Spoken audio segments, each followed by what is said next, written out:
नमस्कार. इनक्रेडिबल मराठीमध्ये तुमच्या सगळ्यांचं स्वागत. सर्वांना दीपावलीच्या आणि नूतन वर्षाच्या हार्दिक शुभेच्छा. दिवाळी हा मन जोडणारा सण आहे. त्यात भाऊबीजेसारखा सण म्हणजे भावा बहिणींच्या नात्याचा, त्यातील प्रेमाचा एक आगळा वेगळा उत्सव. आजचा भाग खास असा बनवलाय की भाऊबीजेच्या निमित्ताने संपूर्ण कुटुंब एकत्र आलं असेल तर एकत्र मिळून पहा, किंवा भावाने बहिणीला नाही तर बहिणीने भावाला पाठवा आणि आनंद घ्या आपल्या नात्यांचा आणि मराठी भाषेच्या श्रीमंतीचा. कारण आजच्या भागात काव्यमय दिवाळी आपण साजरी करणार आहोत. चला तर भागाला सुरुवात करूया. एका भाऊबीज विशेष कवितेने सुरुवात करूया.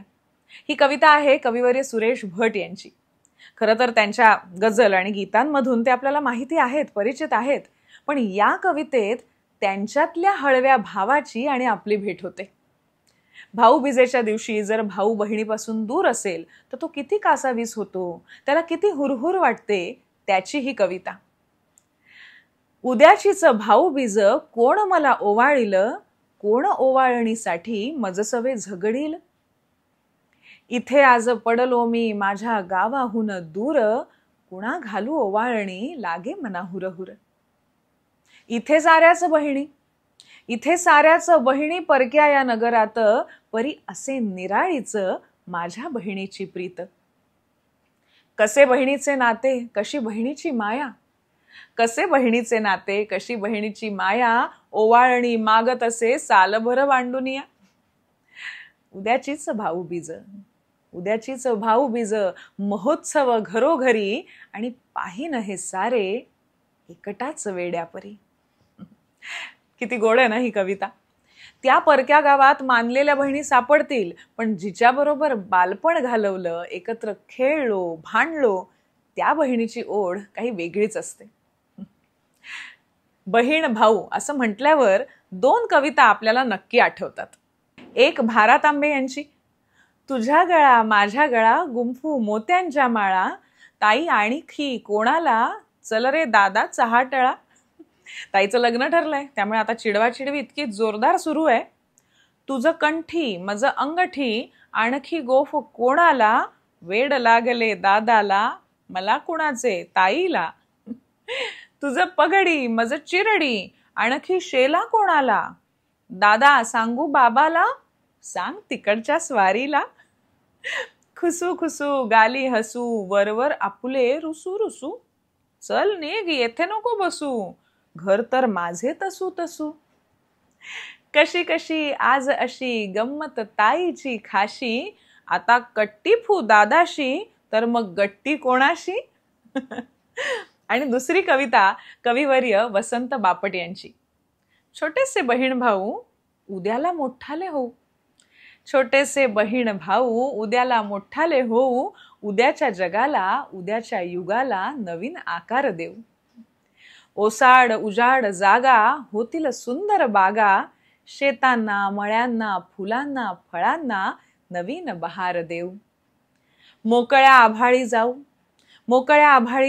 मोकळ्या गळ्याने गाऊ, निर्मळ मनाने आनंद भराने आनंद देऊ अन घेऊ. प्रेमाने एकत्र राहू नवीन जीवन पाहू, अनेक देशांचे भाषांचे वंशाचे अनेक एकत्र होऊ.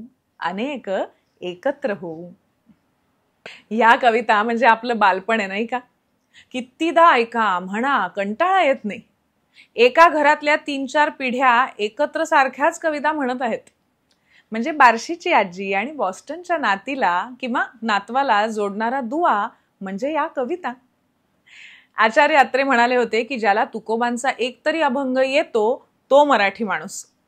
तसंच आजच्या ग्लोबल जगात मराठी बडबड गीतं किंवा कविता येणं ही मराठी भाषिकांसाठी नवी पात्रता ठरवायला हवी. तुम्हाला पंडित जवाहरलाल नेहरू आणि विन्स्टन चर्चिल यांच्यामधला तो किस्सा माहिती असेल ना.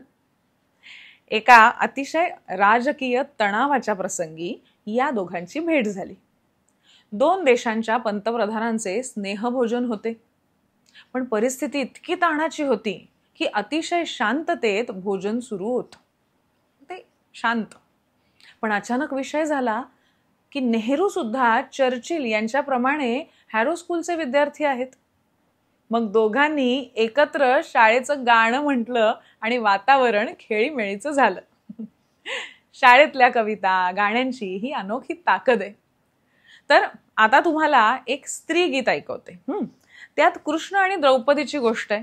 खरं तर या गोष्टीचं आणखी एक गाणं आपल्याला ठाऊक आहे, म्हणजे असतं. ते कोणतं हे तुम्ही ओळखायचंय आणि आम्हाला कळवायचंय. तर हे बायकांचं गाणं असं. कशी कापली करंगळी बोटा लागली ग रुद्र धार, बहीण पाठीची सुभद्रा चिंध्या हुडकी सव्वा पार. पार म्हणजे प्रहर. द्रौपदी बाई न ग नवा फाडीला पितांबर, माता रुक्मिणी बोलय ती देवा तुम्हाला बहिणी किती, कशी पाठीची सुभद्रा ती का जोडिली दुरपती. आता मी मगाशी म्हटलं ते गाणं कोणतं ओळखलत का? आलं लक्षात? मग लगेच उत्तर सांगा. यातून काय कळतं की नातं रक्ताचं असू दे वा मानलेलं, ते राखावं लागतं. नातं जोपासलं तरच ते टिकतं. मग ते मानलेलं असलं तरी सख्यालाही भारी पडतं. ह्याच लोककलांमध्ये किंवा लोककथांमध्ये या गोष्टीची दुसरी एक बाजू सुद्धा मांडली आहे. ती बघा कशी आहे की आपण दुसऱ्यांसाठी प्रेमाने कणभर करावं, आपल्याला मनभर मिळतं. म्हणजे बघा, द्रौपदीने देवाला गरज होती तेव्हा आपला शालू फाडून एक चिंधी दिली. आता ती चिंधी ती केवढी, पण देवाने द्रौपदीला गरज होती तेव्हा कौरवांच्या दरबारात तिला केवढी वस्त्र पुरवली आणि तिची लाज राखली. प्रेम असं असतं. भावा बहिणीची ही अशी खास जोडी. आणखीन एक अशी खास जोडी कोणती ते पुढच्या या ओवीत बघूया. बहीण भावंडांची बालपणीची पिरीत, ज्ञानोबा शेजारी मुक्ताबाईची मूरत. बहीण भावांचं प्रेम म्हटलं की ज्ञानेश्वर मुक्ताई जोडीची आठवण हमखास होतेच. मुक्ताई खरं तर धाकटी बहीण आणि भाऊ साक्षात ज्ञानाचा ईश्वर. पण कधीही न चिडणारे ज्ञानेश्वर जगावर रुसले तर मुक्ताबाई त्यांची मोठी बहीण बनून नव्हे तर आई बनून ताटीचे अभंग रचतात.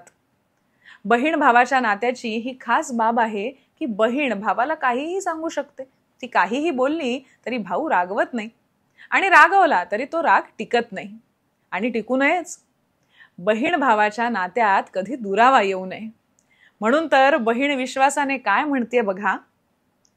पाठीच्या बहिणीवर भाऊ का संतापेल, कस्तुरी का सोडील निजवास, पाठीच्या बहिणीवर भाऊ कसा रागवेल. चंद्र आग का ओकेल काही केल्या, पाठीच्या बहिणीवर भाऊ कसा हो रुसेल. कधी सोने का कुसेल काही केल्या, कधी सोने का कुसेल काही केल्या, पाठीच्या बहिणीवर भाऊ का रागवेल. रंग ना बदललेला आकाशाचा, पाठीच्या बहिणीवर भाऊ का रागवेल. भावावरच्या प्रेमाची ही सुंदर कविता तुमच्या भावाला नक्की ऐकवा, त्याला पाठवा. तुमचं प्रेम त्याला कळू दे. कारण मोठं झाल्यावर न हे सांगायचं अनेकदा राहून जातं की दादा तू माझा खूप लाडका आहेस, हो ना. पण आपल्या जात्यावर ओव्या रचणाऱ्या आया भगिनी ह्या मात्र किती छान हे प्रेम व्यक्त करतात. बघूया.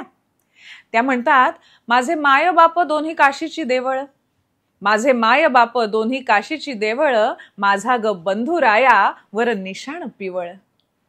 माझे माय बाप दोन्ही काशीचे बुरुज, माझे माय बाप दोन्ही काशीचे बुरुज, माझा बंधुरायावर पाण्याचा कारंज. किती गोड कल्पना आहेत ना. आता दिवाळीची ही काव्यमय मैफिल सजली आहे तर शेवटी एक खास कविता सादर करते. ही कविता आहे कवी केशवसुतांची. खरं तर केशवसुतांच्या कितीतरी कविता आपल्याला ठाऊक असतात. त्यांची तुतारी ठाऊक असते, आम्ही कोण म्हणून काय पुस्तका ठाऊक असते. पण तुम्हाला एक वाक्य आठवतंय का बघा. म्हणजे साध्याही विषयात आशय कधी मोठा किती आढळे. आता खरं तर हे वाक्य आपण सहज वापरतो, पण ते केशवसुतांच्या एका कवितेतलं वाक्य आहे हे आपल्याला कदाचित ठाऊक नसतं. आणि या कवितेचा विषय चक्क रांगोळी हा आहे. म्हणजे दिवाळीच्या असंख्य वैशिष्ट्यांपैकी एक असणारे आपले अंगण सजवणारी ही आपली रांगोळी. त्यावर एक किती सुंदर कविता केशवसुतांनी साकार केली आहे. ऐकूया. आता बघा, ही फार गोड कविता आहे. म्हणजे तुम्हाला नक्की आवडेल. गाईच्या शेणाने सारवलेलं सुंदर अंगण आहे. दोन बहिणी आहेत. एकीने अंगण सारवलं तर दुसरी बहीण रांगोळी रेखाटत आहे. तिला पाहून केशवसूत लिहितात, होते अंगण गोमये सकलही सम्मार्जिले सुंदर, बालार्के अपुली प्रभा वितरली नेत्रोत्सवा त्यावर. तिची जी भगिनी अशी शुभमुखी दारी आहा पातली, रांगोळी मग त्या स्थळी निजकरे घालावया लागली. आधी ते लिहिले तिने रवी शशी नक्षत्रमाला तदा, मध्ये स्वस्तिक रेखिले मग तिने आरेखिले गोष्पदा. पद्मे बिल्वदले फुले तुळसही चक्रादिके आयुधे, देवांची लिहिली न ते वगळिले जे चिन्हे लोकी सुधे.